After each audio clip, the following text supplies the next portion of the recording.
Private విద్యా సంస్థలు అడ్డగోలుగా ఫీజులు వసూలు చేస్తూ తల్లిదండ్రులపై ఆర్థిక భారం మోపుతున్నాయని ఆరోపణలు వెల్లువెత్తుతున్నాయి.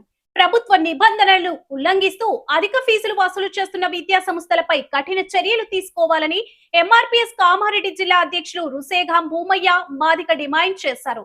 ఈ అంశంపై మా correspondent Bhanu Prasad face to face. Right, ఇక రేపు రాష్ట్ర వ్యాప్తంగా స్కూల్ ప్రారంభం వేళ కొన్ని ప్రైవేటు విద్యా సంస్థలపై కఠిన చర్యలు తీసుకోవాలంటూ ఎంఆర్పిఎస్ నాయకులు అయితే డిమాండ్ చేస్తూ ఉన్నారు. ప్రస్తుతం కామారెడ్డి జిల్లా అధ్యక్షులైనటువంటి రుషగాం భూమయ్యతో మనం మాట్లాడే ప్రయత్నం చేద్దాం. ఈ ప్రైవేట్ విద్యా సంస్థ మీరు ఎందుకు ఆరోపణ చేస్తున్నారు? చూడు బాను, ఇప్పుడు తెలంగాణ రాష్ట్రంలో రాష్ట్ర వ్యాప్తంగా కానీ దేశవ్యాప్తంగా కానీ రేపు విద్యా సంస్థల ప్రారంభోత్సవానికి ప్రైవేటు విద్యా సంస్థలు ఎట్లా ఉన్నాయంటే మీద బుక్స్ మీద కానీ, పెన్నుల మీద కానీ, డ్రెస్సుల మీద కానీ, షూస్ మీద కానీ ప్రతిదీ యూనిఫామ్ మీద అదనంగా డబ్బులు వసూలు చేసి తల్లిదండ్రుల రక్తాన్ని పిలుచుకుని ఇక్కడ ఇంటరు డిగ్రీ కంప్లీట్ లేకున్నా వాళ్ళకి తీసుకొని ఒక్కొక్క సబ్జెక్టుకు ఒక్కొక్కరు పెట్టి అక్కడ బోధన జరిపిస్తారు.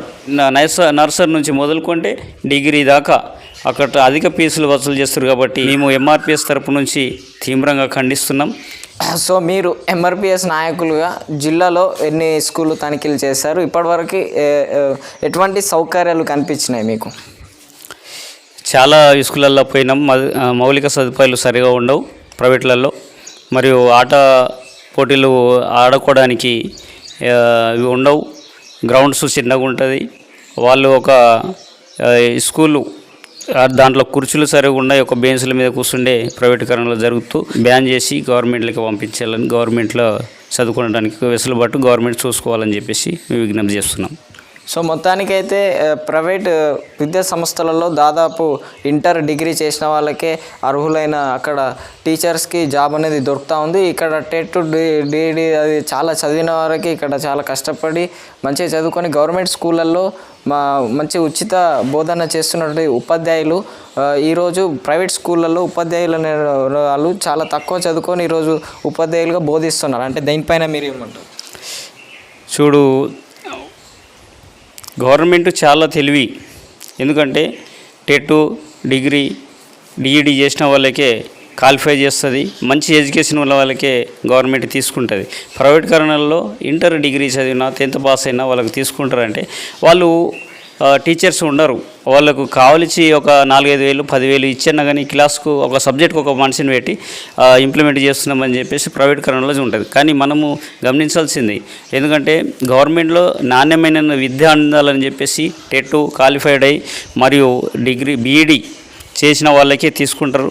మేము గవర్నమెంట్కు చాలా ధన్యవాదాలు తెలియజేసుకుంటాం. మంచి చెట్లు వీలు ఉంటుందని చెప్పేసి నేను భావిస్తున్నాను. సో మొత్తానికి ఎస్సీ ఎస్టీలు అంటే మీ క్యాస్ట్లలో చూసుకోవచ్చు, దాదాపు అందరు ఇప్పుడు గురుకుల వంటి సీట్లలో అందరూ వెళ్తూ ఉన్నారు హాస్టల్లోకి.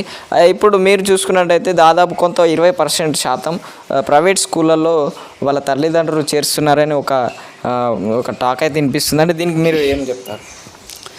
ప్రైవేటు కరణాల్లో చేరుస్తున్నారంటే మేము ఇంతకుముందే చెప్పినాం. ఏమన్నాము, మా ఇంగ్లీష్ మీడియం మరియు ఆకర్షణ బోర్డులు మాయమాటలు చెప్పేసి ఆ మాయమాటలకే పరిమితమైపోవడం జరుగుతుంది. ఇక్కడ ప్రైవేటీకరణ మారుతున్నారని నేను భావిస్తున్నాను.